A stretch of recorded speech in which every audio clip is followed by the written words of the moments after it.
Start the third chapter of chemistry, that is atoms and molecules.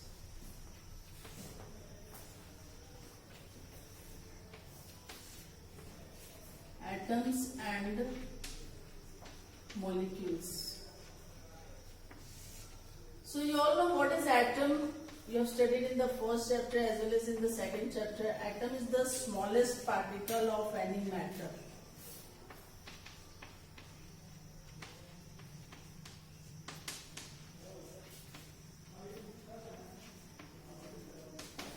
So, smallest particle, as you all know that atoms has also subdivisible particle, that is electrons, protons and neutrons. Electrons, which are negatively charged,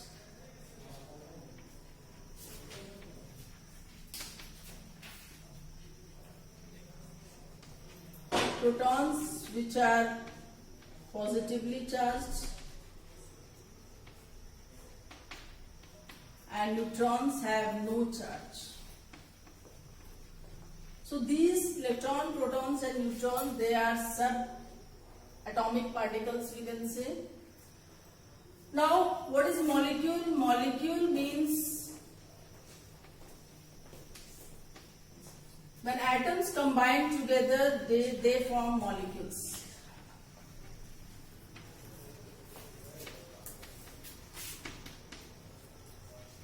Like hydrogen molecule, oxygen molecule, carbon molecule, and so on. Now in this chapter we will study in detail about the two laws of chemical combination, that is law of conservation of mass and law of constant proportion.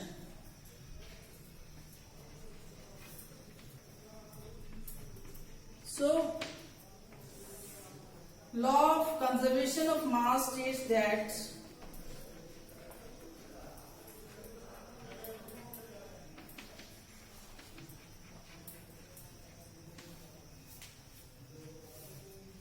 matter can neither be created nor be destroyed, or we can say the mass of the reactant is equal to mass of the product.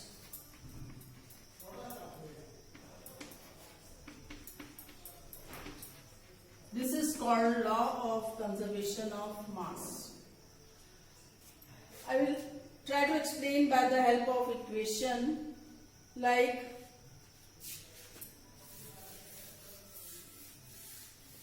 calcium carbonate. You all know the formula of calcium carbonate, CaCO3. When 100 gram of calcium carbonate is heated, it forms calcium oxide plus carbon dioxide, and the mass of calcium oxide which is produced will be 56 gram, and the mass of the oxygen which is released will be 44 gram. So if 100 gram of calcium carbonate is heated, it produces 56 gram of calcium oxide and 44 gram of carbon dioxide. And if we study about the law of conservation of mass, means here 100 gram is there, so this is the reactant. Reactant is always written in the left hand side. And the product is 56 gram of calcium oxide and 44 gram of carbon dioxide, together they form 100 gram. So here what we see, that is the product which is formed will be 100 gram and the reactant was also 100 gram. So both are equal, means it shows that the law of conservation of mass. And the second law is law of constant proportion.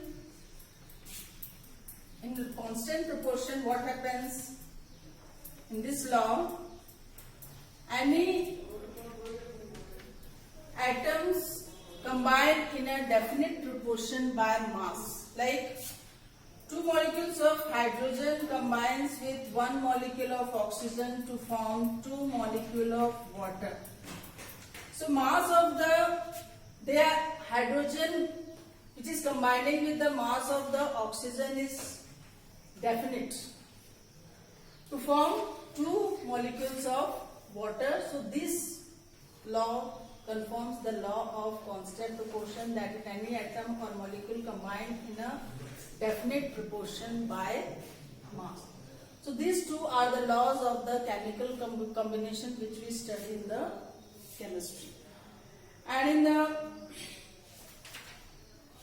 there are so many numericals related to this that I will tell you tomorrow. I will try to solve, and also the different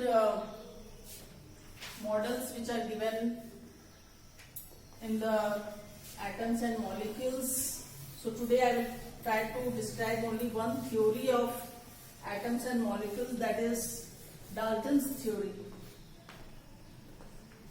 Dalton's atomic theory.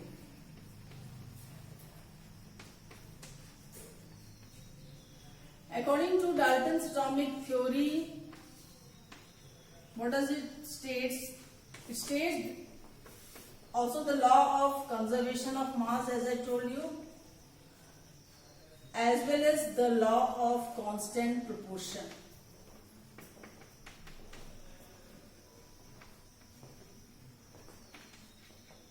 So once again, I want to tell you law of conservation of mass, that mass can neither be created nor destroyed, or we can say atoms can neither be created nor destroyed, or the mass of the reactant is equal to mass of the product. And in the law of constant proportion, any atoms combined in a definite proportion by mass. And it also states that atom is the smallest particle of any matter. Fourth, it also shows that atoms cannot be divided.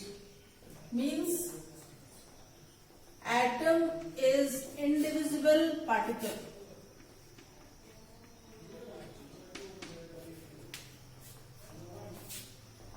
And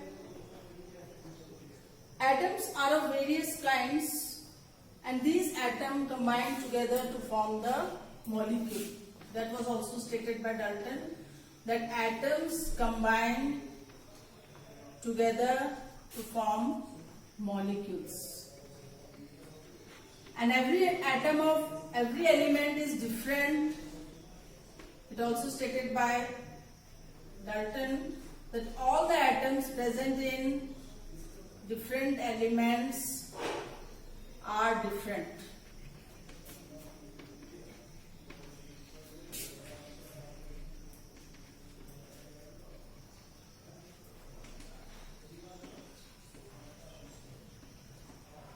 Like in hydrogen, only consists of hydrogen atom. Carbon, they consist of carbon atom.